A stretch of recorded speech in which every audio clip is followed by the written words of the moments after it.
আপনার নবী বলেছে তিনটা কাজ করেন জান্নাত হবে, হবে। আমি বলি নবী বলেছেন হবে, হবে। এক, মুখ বন্ধ রাখেন, বদনাম করবেন না, গিবত করবেন না, যা বলবেন ভালো, নইলে নয়। দুই, জয় প্রয়োজন ছাড়া বাড়ি বাইরে যাবেন। দোকানে বসে আড্ডা পিটা তো বহু দূরের কথা।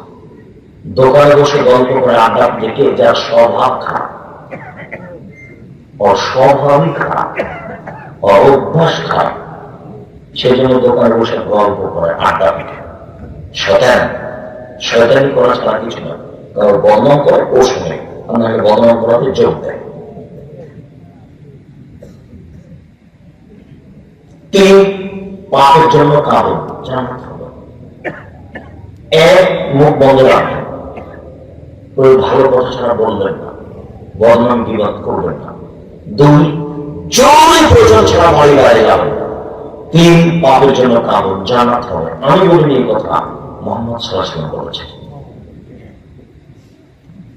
সম্মানিত দিনী ভাই বোন, বলছিলাম সালাত এমন একটি ইবাদত যার উপরে নির্ভর করে অন্যান্য ইবাদত। আনাস রাদিয়াল্লাহু তাআলা আনহু বলেন, রাসূল সাল্লাল্লাহু আলাইহি ওয়াসাল্লাম বলেছেন, as-salatu salasatu asnasin, সালাত তিন ভাগে বিভক্ত। তাহুরু সলসন, ওযু হলো তিন ভাগের এক ভাগ। সুন্দর করে ওযু করবেন, সব অঙ্গগুলি তিনবার ধুইবেন। তিনবার কিন্তু পানি দেওয়া নয়, কবজি পর্যন্ত ধুইতে গিয়ে 10 বার পানি লাগতে পারে। কবজি পর্যন্ত একবার ধোয়ার নাম, সম্পূর্ণ ভিজার নাম একবার ধোয়া। ভিজা জায়গায় পানি দিয়ে ধোয়ার নাম দ্বিতীয়বার ধোয়া। ভিজা জায়গায় পানি দিয়ে ধোয়ার নাম তৃতীয়বার ধোয়া। এটা হলো সুন্দর ওযু। একটা অঙ্গ ভিজাতে গিয়ে যদি 10 বার পানি লাগে দেন, 3 বার পানি দেওয়া নয়, 3 বার ধোয়া।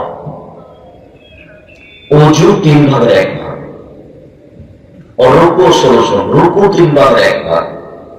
সুজুদ সলসন, সিজদা 3 ভাগের 1 ভাগ। এই হলো সালাত। কেউ যদি ঠিক ঠিক আদায় করে এইগুলি, কবিলা সালাত হোক, কবিলা সায়ের আমালি, তাহলে তার সালাত কবুল করা হবে আর সব নেকি কবুল করা হবে। এই যে সুবহানাল্লাহ আলহামদুলিল্লাহ বলল, এখন এটা নেকি কবুল হয়ে যাবে। আর যদি তার সালাতটা তার উপরে ছুঁড়ে মারা হয়, না তোমার সালাত হয়নি, তোমার সালাত নেই, তাহলে রুদ্দাত আলাইহি সায়ের আমালিহি, সব ইবাদত তার উপরে ছুঁড়ে মারা হবে। যাও, তোমার কোনো ইবাদত নেই।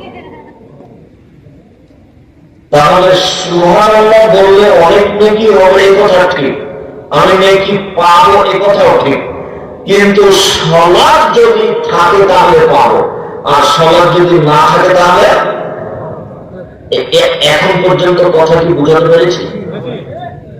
যে নামাজের নেকি যদি পাই তাহলে সবগুলো পাবো, আর যদি নামাজের নেকি না পাই তাহলে আর কোনগুলো পাবো না। এই কথাটা মনে থাকবে না? শুকরিয়া, জাযাকুমুল্লাহ খায়র।